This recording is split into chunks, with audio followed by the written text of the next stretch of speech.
वालेकुम my dear students, कैसे हैं आप सब। उम्मीद है कि आप सब खैरियत से होंगे।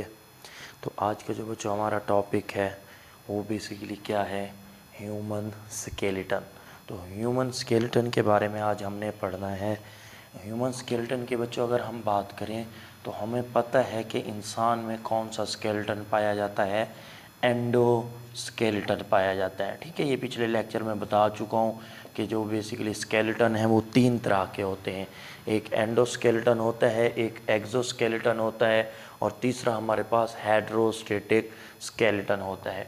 तो ह्यूमंस की अगर हम बात करें ना, ह्यूमंस में हमारे पास एंडोस्केलेटन पाया जाता है। एंडोस्केलेटन बच्चों क्या होता है, एंडोस्केलेटन बेसिकली हम कहते हैं ऐसा स्केलेटन जो कहाँ पे होता है, इनसाइड द बॉडी। जो बॉडी के हम कह सकते हैं या हमारी स्किन के क्या होता है, अंदर की तरफ होता है। जो फ्रेमवर्क अंदर मौजूद होगा बॉडी के, उसे क्या कहा जाता है, एंडोस्केलेटन। और ह्यूमंस का जो एंडोस्केलेटन है बच्चों, ये किस चीज़ पे मुश्तमिल होता है, बोन्स के ऊपर मुश्तमिल होता है। ठीक है, तो ये पहले बता चुका हूँ कि एंडोस्केलेटन बोन और कार्टिलेज से मिलकर बना होता है। लेकिन ह्यूमंस का जो एंडोस्केलेटन है वो किस पे मुश्तमिल है, बेसिकली देखा जाए तो बोन्स के ऊपर। और बोन्स क्या करती हैं, ये बेसिकली साइट प्रोवाइड करती हैं। किस चीज़ को साइट प्रोवाइड करती हैं, मसल्स अटैचमेंट को, ताकि मसल्स जो हैं वो आके बच्चों क्या हो सकें, अटैच हो सकें। ठीक है, तो बोन्स जो हैं वो साइट प्रोवाइड करती है मसल्स के लिए, क्योंकि हमने लोकोमोशन करनी होती है, एक जगह से दूसरी जगह जाना होता है, तो उसके लिए बोन्स और मसल्स का होना लाजमी है। और वो एंडोस्केलेटन ही हैं जो बेसिकली मसल्स को साइड प्रोवाइड करते हैं कि वो बोन्स के साथ अटैच हों और हम लोकोमोशन कर सकें।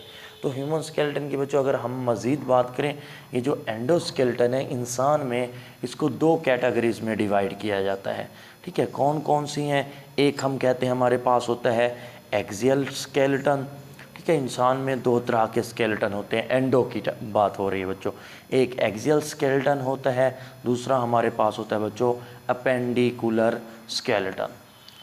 ठीक है, तो 2 तरह के इंसान में स्केलेटन पाए जाते हैं। कौन कौन से हैं बच्चों, एक हमारे पास एक्सियल स्केलेटन है, दूसरा हमारे पास अपेंडिकुलर स्केलेटन है। आज जो हम लेक्चर देंगे वो सिर्फ और सिर्फ एक्सियल स्केलेटन के ऊपर देंगे, अपेंडिकुलर हम बाद में डिस्कस करेंगे बच्चों। बेसिकली अगर हम देखें ना कि ये सपोज दैट हमारे पास एक जो है क्या है बच्चों, इंसान है, ये टांगे होंगे, ये उसके बाजू हो गए, ये जो दरमियान में है ये पोर्शन, यहाँ से अगर मैं आपको अलग अलग करके दिखाऊँ ना बच्चों, ये सेंटर वाला यहाँ से ये हिस्सा, ये जो ब्लू से मैं दिखा रहा हूँ, ये क्या है, एक्सिस में है, मतलब सेंटर में है। तो ये कौन सा स्केलेटन होगा हमारे पास, एक्सियल स्केलेटन होगा। और ये जैसे बाजू हैं और ये बाजू, ये टांगे हो गई और ये टांगे, ये बेसिकली किनारों पे निकले हुए हैं, तो इनको हम क्या नाम देंगे, अपेंडिकुलर स्केलेटन का नाम देंगे। कि जो एक्सिस है दरमियान में, जैसे मैं ठहरा हूँ ना कि ये मेरा पूरा एक्सिस है सेंटर तक, तो ये जो सेंटर वाला एक्सिस है उसे एक्सियल स्केलेटन कहते हैं। और अपेंडिकुलर में बाजू आ जाते हैं, टांगें आ जाती हैं, तो जो साइड साइड में निकले हुए हैं वो अपेंडिकुलर स्केलेटन होते हैं। तो आज जो हम डिस्कस करेंगे बच्चों वो सिर्फ और सिर्फ एक्सियल स्केलेटन को देखेंगे। तो बच्चों एक्सियल स्केलेटन की अगर हम बात करें ना, एक्सियल स्केलेटन को याद करने के लिए सारे जो है मैं आपको दस्ती फार्मूले बताऊंगा कि किस तरीके से आपने इसमें हड्डियों को याद करना है। तो एक्सियल स्केलेटन की अगर हम बात करें बच्चों, तो इसके लिए सबसे पहले आपने क्या याद रखना है बच्चों, सर्विस। ठीक है बच्चों, क्या याद करना है, सबसे पहले सर्विस। सर्विस किस चीज़ को कहते हैं, एस का मतलब होता है हमारे पास सकल बच्चों। ठीक है, एस किसको कहते हैं, सकल। आर किसको कहते हैं, रिब्स को कहा जाता है। ठीक है, वी किसको कहते हैं, वर्टिब्रल कॉलम को। और एस का मतलब क्या होता है बच्चों, हमारे पास स्टिरनम को कहा जाता है। ठीक है, सीने वाली जो हड्डी है हमारी, जिसे हम स्टेरनम कहते हैं। तो axial skeleton consist of skull, ribs, vertebral column और स्टर्नम। तो ये 4 जो हैं हम कह सकते हैं पार्ट्स जो हैं किस में होते हैं, एक्सियल स्केलेटन में होते हैं। ये सारे आपको फार्मूले याद होने चाहिए, फिर आप खुद ब खुद हड्डियों के नाम आगे लिखते जाएंगे। तो एक्सियल स्केलेटन में हमारे पास क्या है, service, S skull, R ribs, V vertebral column और एस से मतलब क्या है हमारे पास, स्टेरनम आ जाता है बच्चों। इसके अलावा जो अगर इनको हम डिटेल से देखें एक एक करके, तो सबसे पहले हमारे पास बच्चों क्या है, स्कल। ठीक है बच्चों, तो स्कल की अगर हम बात करें, तो स्कल जो है किसको कहते हैं, बेसिकली खोपड़ी को कहा जाता है। ये वाला जो पूरा पोर्शन है खोपड़ी वाला, ठीक है, इसे स्कल कहते हैं। स्कल में बेसिकली बेटा देखें तो हमारे पास दो तरह की हड्डियां होती हैं, या दो तरह के पार्ट्स में इसको डिवाइड किया जाता है। एक हम कहते हैं क्या होती है हमारे पास, फेशियल बोन होती हैं, और दूसरी हमारे पास क्या होती हैं बच्चों, क्रेनियल बोन्स होती हैं। ठीक है, तो दो तरह की बोन्स होती हैं स्कल के अंदर, एक ये खोपड़ी वाली हो गई, एक हमारे फेस वाली होगी।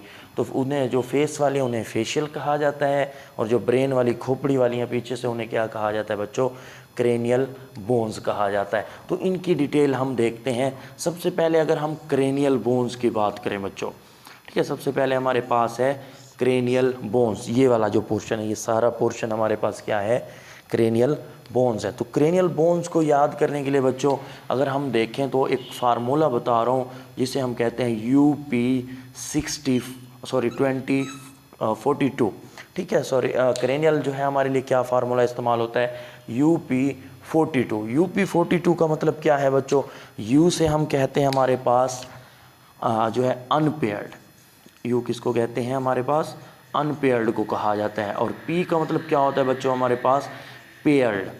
ठीक है, तो अगर क्रेनियल बोन्स की हम बात करें ना, तो क्रेनियल बोन्स का मतलब क्या है बच्चों हमारे पास, कि इसमें कितनी अनपेयर्ड हैं, 4 जो हैं वो अनपेयर्ड हैं, और 2 जो हैं वो हमारे पास क्या हैं, पेयर्ड बोन्स है। ठीक है, तो क्रेनियल बोन्स में टोटल अगर हम देखें बच्चों तो कितनी है हमारे पास, अनपेयर्ड हैं 4, और पेयर्ड कितना है वो 2। तो UP42 ये फार्मूला आपने याद रखना है। तो इससे आपको अंदाज़ा हो जाएगा अनपेयर्ड 4 है, और पेयर्ड कितना है वो हमारे पास 2 बोन्स है। ठीक है, अब इनकी लिस्ट अगर हम देखें तो अगर आप इनको काउंट करें, 2 ये पेयर्ड हैं, ठीक है, तो 2 और 2 4, 4 और 4 8। तो क्रेनियल्स में कितना बोन्स होती हैं, टोटल 8 बोन्स होती हैं। तो यहाँ पे हम कह सकते हैं कि क्रेनियल बोन्स टोटल कितनी हैं बच्चों, हमारे पास 8 बोन्स है। ठीक है, और इसी तरीके से बच्चों नेक्स्ट हम बात करें तो नेक्स्ट हमारे पास कौन सी हैं, फेशियल बोन्स।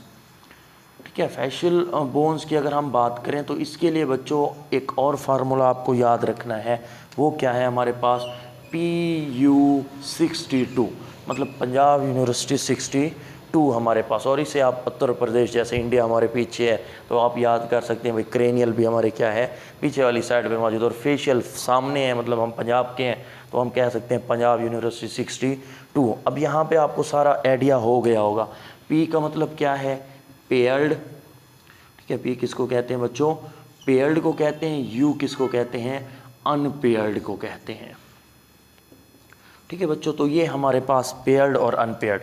अब यहाँ पेयर्ड कितनी है तो वो 6 है, अनपेयर्ड कितनी है वो 2 हैं। तो अनपेयर्ड हमारे पास बच्चों कितनी है, 2 बोन्स हैं, और पेयर्ड हमारे पास कितनी है बच्चों, इनकी अगर हम बात करें वो कितना है हमारे पास, 6 है। तो अगर इन फेशियल बोन्स को टोटल काउंट करें, 6 पेयर्ड हैं, पेयर्ड का मतलब क्या है, टोटल 12 बोन्स है, और 2 ये हो गई, तो 12 और 2 हमारे पास 14 जो है बच्चों वो क्या बनती हैं, फेशियल बोन्स होती हैं। तो इनकी डिटेल बताता हूँ। तो फेशियल बोन्स 14 हो गई, 8 जो है वो हमारे पास क्या है बच्चों, क्रेनियल्स बोन है। 14 और 8 टोटल कितनी हो जाती हैं हमारे पास, 22। तो हम कह सकते हैं कि स्कल के अंदर टोटल कितनी हड्डियाँ होती हैं बच्चों, हमारे पास 22 बोन्स होती हैं। क्लियर हो गया। तो स्कल में फेशियल और क्रेनियल, फेशियल 14, क्रेनियल 8 है हमारे पास, इन दोनों को मिला लें तो 22 स्कल में पाई जाती हैं। क्रेनियल के लिए UP42 और फेशियल बोन्स के लिए PU62। आपने ये फार्मूले याद रखने,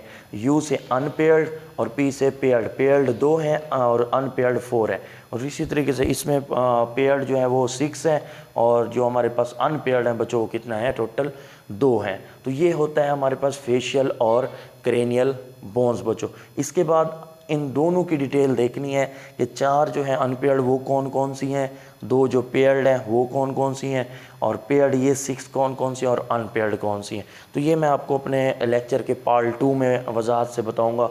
तो पार्ट 2 भी मैं साथ में अपलोड करूंगा, उसमें आपको ये पूरी डिटेल दूंगा। ठीक है बच्चों, होप सो कि आपको ये जनरल कंसेप्ट क्लियर हो गया होगा। बाकी इसका मैं पार्ट 2 अभी अपलोड करूंगा, उसमें रिब्स भी, वर्टिब्रल कॉलम, स्टर्नम, ये सब की डिटेल बताऊंगा, और ये जो स्कल की जो बोन्स हैं इनकी भी हम डिटेल देखेंगे। ओके बच्चों, अस्सलाम वालेकुम।